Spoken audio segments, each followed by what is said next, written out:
acho que a questão aqui é uma questão mais profunda do que estar a discutir quem é que já defendeu isto ou quem é que já defendeu aquilo. É uma questão de paradigma. E o paradigma é o paradigma ideológico deste governo. E a forma como o governo, em muitas decisões como nesta, de certa forma, molda a opinião pública para a opinião pública ir atrás de si.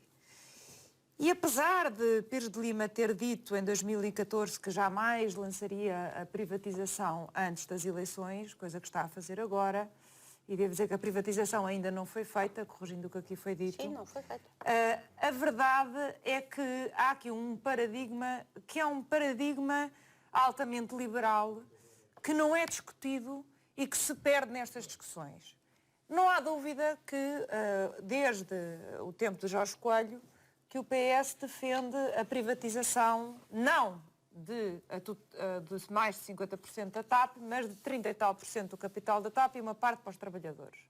Mas devo dizer que isso a mim é absolutamente indiferente. Eu estou aqui para dar a minha opinião e se o PS tivesse defendido a privatização nos termos em que este governo está a defender, eu estaria aqui a dizer que sou absolutamente contra.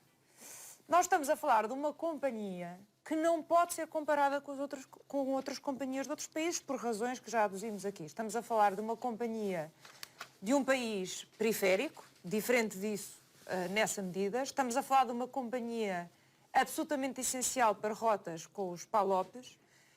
Estamos a falar de um país que tem uma população imensa imigrada e, portanto, de facto, a TAP é uma empresa pública fundamental.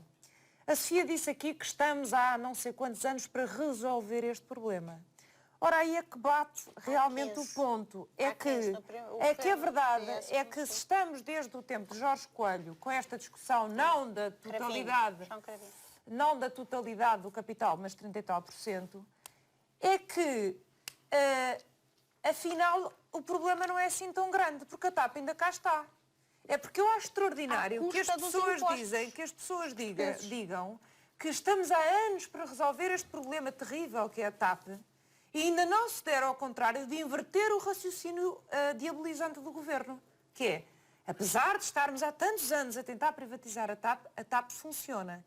E a TAP teve uma altura em que melhorou muito a sua performance até em termos financeiros e depois teve aquele episódio terrível do Brasil que todos sabemos. Outro equívoco, há 18 anos que o Estado não põe €1 na TAP. Portanto, não é verdade que nós estejamos a gastar dinheiro com a TAP, que nós estejamos todos a ser esmagados por causa da TAP. Não é pura e simplesmente verdade. É a técnica da mentira. Em segundo lugar, há a técnica do medo. A técnica que se a TAP não for privatizada vai acontecer um horror.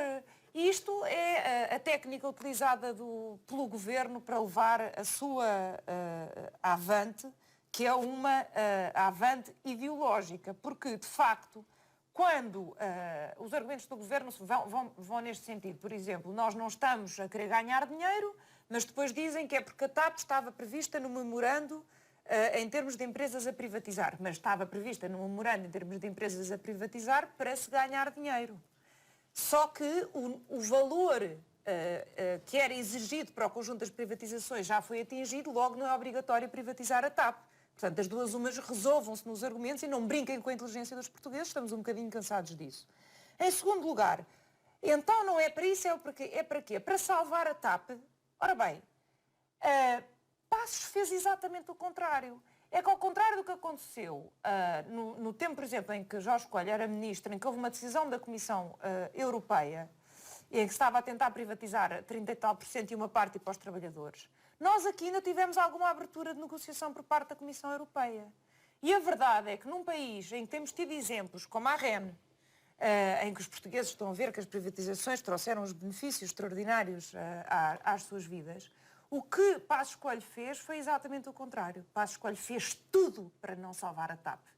Porque recusou-se terminantemente, eu não estou a dizer que ele conseguiria, as negociações com a Comissão Europeia, mas teve a porta aberta e nem sequer bateu à porta.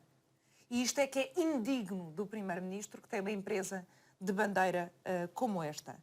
Quanto às condições, os cadernos de encargos nestas privatizações, eu queria que alguém me desse um exemplo de um caderno de encargos que já tenha sido cumprido. nunca foram cumpridos. A Sofia falava em transparência. Eu, como cidadã e como deputada, tive acesso talvez a 5% da informação a que seria normal eu ter acesso relativamente à TAP. E, portanto, acho urgentíssimo uma investigação a todo este processo. Quanto ao caderno de encargos, vamos imaginar que acontecia aqui uma magia e que se cumpria tudo.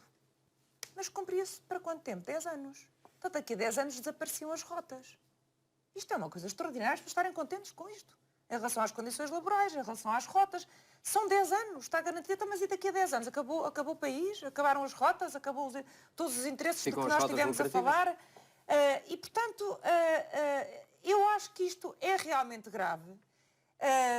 E é grave também o facto de não ter sido cumprido a lei quadro das privatizações, o facto de não se terem ativado a avaliação das entidades independentes, como a lei quadro das privatizações existe, que é por concurso público, e foram apenas, pelo menos entre os advogados, por ajuste direto, a sociedade, e não me importa dizer, Vieira de Almeida e a sociedade Rui Pena associados, e associados conjuntamente com as Deloittes deste mundo e com os bancos deste mundo, e, portanto, isto é efetivamente um ótimo negócio para quem compra a TAP. Agora, isto é um exemplo de um paradigma ideológico e não nos podemos perder em minudências, porque isto é um tirocínio ideológico que nos tem perseguido desde que Passos chegou ao poder, e a técnica é sempre o mesmo. O medo. E mais, para acabar, queria só dizer isto. Passos Coelho não tem feito outra coisa senão dizer mal da TAP. Ora, se eu quisesse vender o meu carro, eu punha um anúncio a dizer o meu carro não tem rodas. E deixo a pergunta. Não se pode dizer que a empresa é a falência. É efetivamente uma selvageria liberal e moral dizer que é bom os trabalhadores terem uma garantia que nem sequer é garantia por 30 meses.